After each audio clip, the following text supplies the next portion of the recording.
Bien, este primer vídeo sobre la respuesta cardiovascular durante el ejercicio físico, que es una de las partes que nos faltan por poner en el canal, aborda pues digamos, el ajuste cardiovascular durante el ejercicio físico de intensidad creciente. Bien, como vemos en la diapositiva, pues el sistema cardiovascular tiene dos circulaciones: la circulación general, que va del ventrículo derecho a la aurícula derecha, y la circulación pulmonar, que va del ventrículo derecho a la aurícula izquierda. En cualquiera de los dos casos, la cantidad de sangre que circula por cada uno de los dos circuitos es directamente proporcional a la diferencia de presiones e inversamente proporcional a la resistencia. La diferencia de presiones, que es la presión que hay al inicio del circuito y la presión que hay al finalizar el circuito. Es de cajón que a mayor diferencia de presiones, mayor flujo, y a mayor resistencia, menor flujo. Bien, si nosotros ahora hacemos la abstracción del circuito que casi siempre se menciona, que es el circuito general, pues aquí tendríamos entonces que es cada cosa, ¿no? El flujo, ¿qué es? Pues es la cantidad de sangre que expulsa el corazón en un minuto, ordinariamente en cualquier tiempo, pero normalmente en un minuto. P sub 1, ¿qué es? P sub 1 es la presión que genera el ventrículo izquierdo del corazón durante la sístole y la diástole. ¿Y P sub 2 qué es? P sub 2 es la presión que hay en la otra parte del circuito, que sería la aurícula derecha.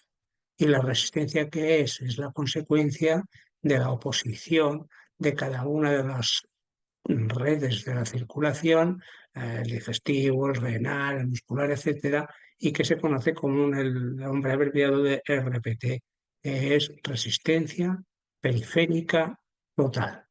Claro, como vemos aquí, pues la presión tiene una oscilación. La presión P sub 1 tiene una oscilación, primero sube y luego baja. Es decir, durante la sístole tiene un valor y luego durante la diástole tiene otro valor. Bien, pues entonces hay que calcular, digamos, el valor medio. Y el valor medio se puede calcular de muchas maneras, como veremos, pero aproximadamente una forma sencilla y rápida de hacerlo es sumar los dos valores de presión y dividirlo por dos. Es decir, hacer la media aritmética, que se llama presión arterial media. Bien, ¿qué se estudia durante el ejercicio?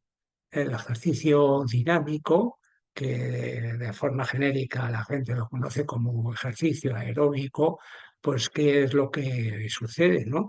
Que Q tiene que aumentar en relación directa a las necesidades y por lo tanto a la intensidad del ejercicio.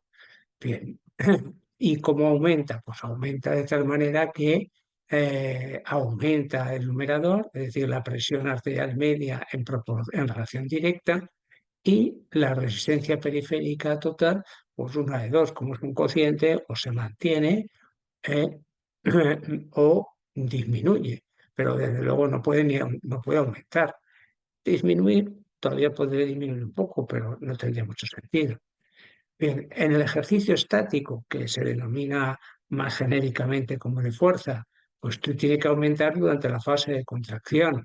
Y entonces aumenta la presión arterial media durante la fase de contracción y disminuiría la resistencia periférica total a priori.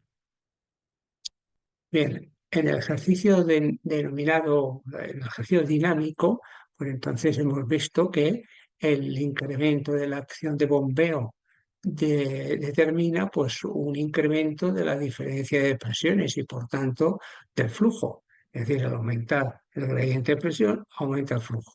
¿De qué manera? Pues proporcional al ejercicio físico.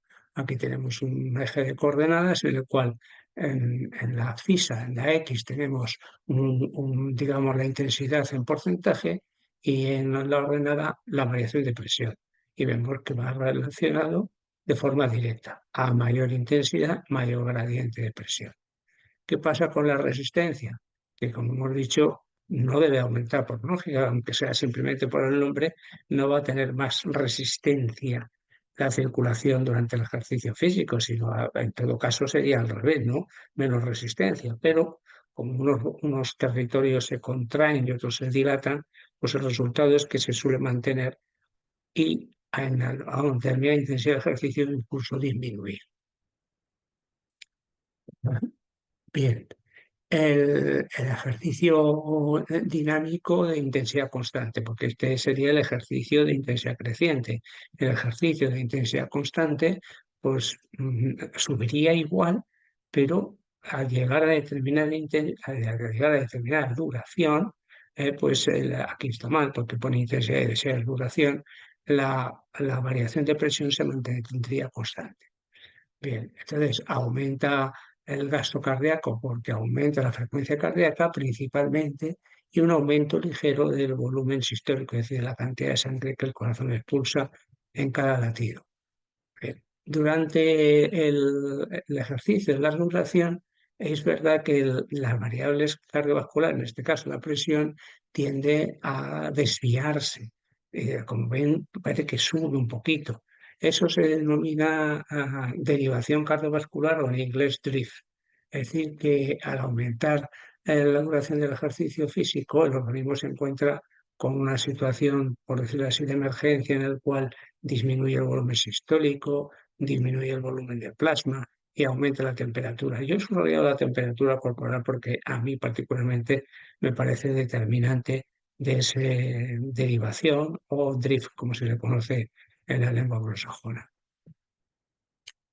Bien, ¿qué pasa en el ejercicio estático general, genéricamente denominado de fuerza, en la cual se desarrolla una fuerza considerable? Entonces, aquí tenemos pues, qué le ocurre a la resistencia periférica total en azul y a la presión sanguínea en rojo. Entonces, claro, durante la fase de contracción aumenta tanto la presión como la resistencia y durante la fase de relajación disminuye la presión y disminuye la resistencia. ¿Qué le pasa al gasto cardíaco? El gasto cardíaco, que está aquí en verde, aumenta ligeramente y aumenta básicamente a través de la frecuencia cardíaca. Entonces, durante la contracción muscular se produce la contracción de los vasos, eso aumenta la presión intramuscular y aumenta la resistencia, aumenta la presión sanguínea y aumento ligero del gasto cardíaco.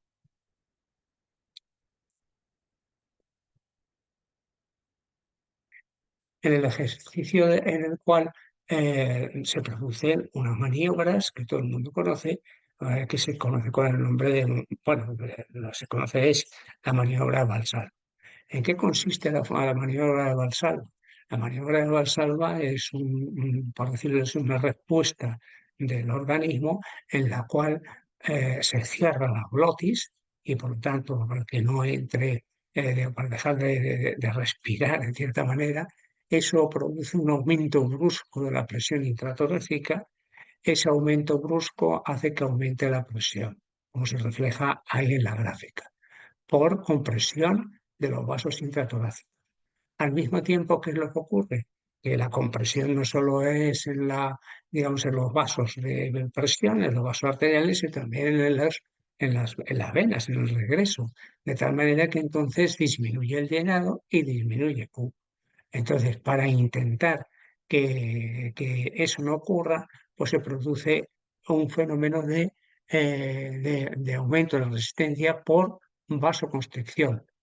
Por decir, intenta compensar la caída del gasto cardíaco con un incremento de la resistencia periférica total. Cuando la siguiente fase es la fase de mantenimiento, es decir, la fase en la cual el sujeto está en esa situación. Entonces disminuye la presión arterial media, se produce una disminución de la sistólica y un aumento de la diastólica y como consecuencia un aumento de la resistencia periférica total. Y finalmente, en la fase de recuperación se regresan todas las variables a su estado original, es decir, a su situación de partida. Bien, en el ejercicio en el cual también estático de fuerza, pero con bajo desarrollo de fuerza, pero varias repeticiones, ¿Por qué lo que sucede?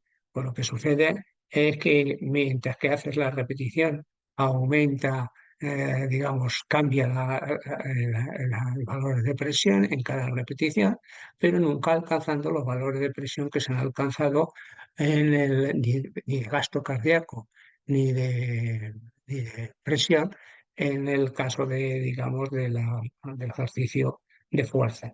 Bien, pero aquí, a diferencia del anterior, pues hay contracciones, relajaciones musculares, de tal manera que más la compresión de los vasos, pues se produce una presión durante digamos, como consecuencia de la descompresión intramuscular, con un aumento menor de la presión sanguínea y un aumento mayor del gasto cardíaco.